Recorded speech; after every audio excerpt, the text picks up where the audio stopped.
개장 10분 전 오늘장을 이겨낼 수 있는 성공 전략을 살펴봅니다. 오늘은 레몬리서치 김민수 대표 나오셨습니다. 대표님 안녕하세요. 안녕하십니까. 네, 오늘은 여러 슈퍼사이클이 준비가 돼 있는데요. 첫 번째 슈퍼사이클부터 바로 만나보겠습니다. 첫 번째 키워드 함께 확인해 보시죠. 네, 비만 치료제 나왔습니다. 미국이 출시를 앞두고 비만 치료제 계속해서 기대감을 모으고 있는데 앞으로 흐름 좀 어떻게 이어질까요? 네, 앵커님은 전혀 관심이 없으실지 몰라도 저는 무지 관심이 많습니다. 이거 어떻게 할 겁니까, 이거. 네, 그래서 아마 나오기만을 기대하고 있는 상황들인데, 그래서 이제 10월 달이면은 이제 위급이 나오기 시작하고, 그리고 국내에서도 여러 가지 변화가 좀 나올 걸로 보여지고 있고요.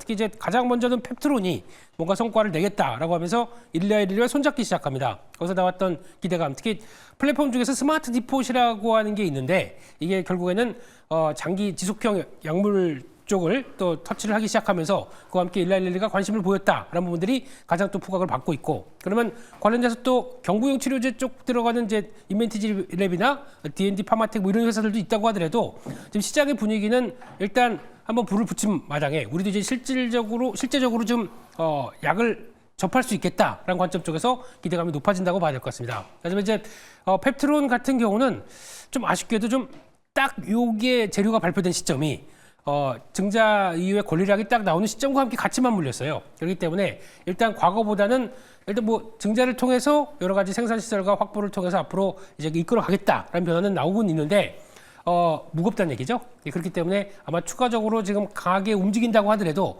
일단 여기서는 직전 고점대를 바로 턴하기는 좀 어려울 것 같고요. 그래서 물량을 소화하면서 레벨업 시도하지 않을까라는 관점으로 보게 되면 주가 측면으로만 보게 되면은 살짝 바로 공격적으로 대응할 쪽은 아니지 않느냐라는 쪽에서 일단은 레벨업 되는 과정들 지켜보시되 이에 따른 변화, 특히 추가적으로 대형사인 뭐 한미약품에서도 성과가 내는지 이런 흐름들도 같이 보면서 계속 관심은 갖자. 하지만 추격해서 막 따라가지 말자. 이렇게 봐야 될 것 같습니다.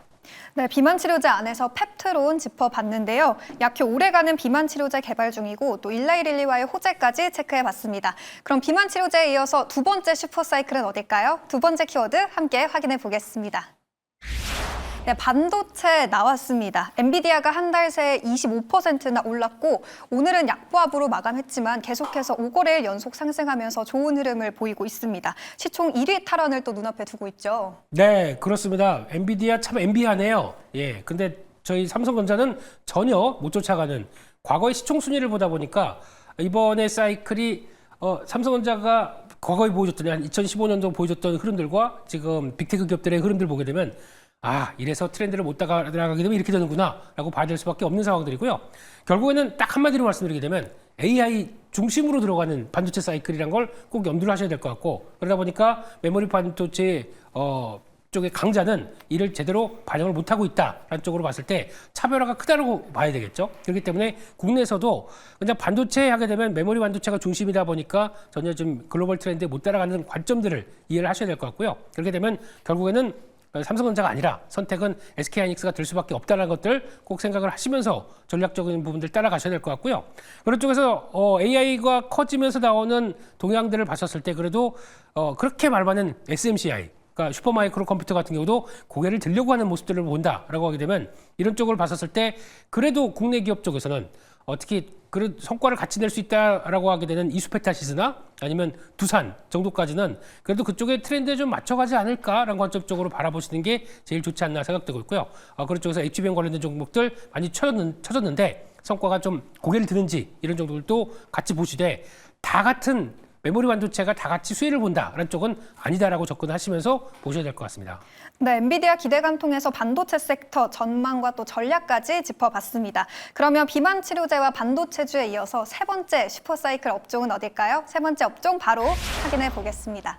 네, 화장품주가 나왔습니다. 중국 경기 부양책 나오면서 이 중국 매출 비중이 높은 국내 화장품 기업으로 주가가 쏠리고 있었는데요. 여전히 기회가 남아 있을까요, 대표님? 네, 지난 금요일이 아니죠.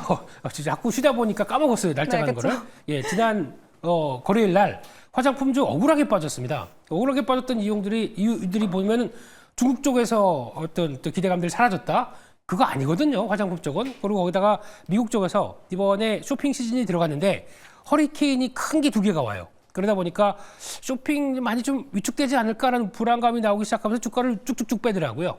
근데 이번에 아마존 프라임데이 나와서 딱 뚜껑을 열고 봤더니 한국 업체들 선전합니다. 이런 모습들을 봤었을 때 이게 그냥 단순하게 밀리니까 밀리나 보다라고 보시면 안 될 것 같고요. 한번 트렌드를 맞춰줘서 가져가는 소비재 업종들은 유행을 타면 오래 갑니다. 그렇기 때문에 지금 나오는 한국의 스타일로 끌고 가고 있는 지금의 화장품 쪽에 대한 트렌드는 오래 갈 겁니다. 그렇기 때문에 점점 확장되는 과정들 보시게 되면 이렇게 아무 이유 없이 말도 안 되는 이유를 밀렸다. 그러면 좀 더 담아봐야 되겠죠. 그런 관점 쪽으로 이어간다라고 하게 되면 지금 같은 화장품주들 이번에 성과 나왔던 섹터들에서 눈길이 끄는 게 뭐 라네즈라고 혹시 아십니까? 네, 알죠. 아세요? 저는 저희 어머님들이 쓰시는 건 줄 알았던데 아니네요. 이것도 막 브랜드 올라가기 시작하네요. 그와 함께 코스알엑스 쪽들 잘하고 있는 부분들이나 그리고 전혀 기대가 없었던데 바이오던스라고 하는 이 또 팩들 이것들 나오기 시작하면 많이 올랐지만 제닉 같은 경우도 성과를 낸다라고 하게 되면 이런 종목들 쭉 보시면서 화장품 쪽은 성과 나온 대로 계속 같이 지켜보자 이렇게 말씀드려야 될 것 같습니다. 네, 화장품주 기대감 여전히 남아있다라는 얘기까지 들어봤는데요. 오늘 이렇게 해서 비만 치료제와 반도체 또 화장품주까지 꼼꼼하게 체크해봤습니다. 오늘 전략도 잘 참고해보시고요. 지금까지 김민수의 슈퍼사이클 시간이었습니다.